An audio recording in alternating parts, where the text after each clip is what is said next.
புதுச்சேரியில் நாளை காலை 10:30 மணி முதல் 12:30 மணி வரை தவேக மக்கள் சந்திப்பு பொதுக்கூட்டம் உப்பளம் புதிய துறைமுக மைதானத்தில் நடைபெறவுள்ளது.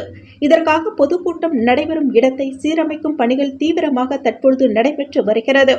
மைதானத்தில் மேடை ஏதும் அமைக்காமல் பிரச்சார பேருந்தில் இருந்தபடியே விஜய் பேசுகிறார்.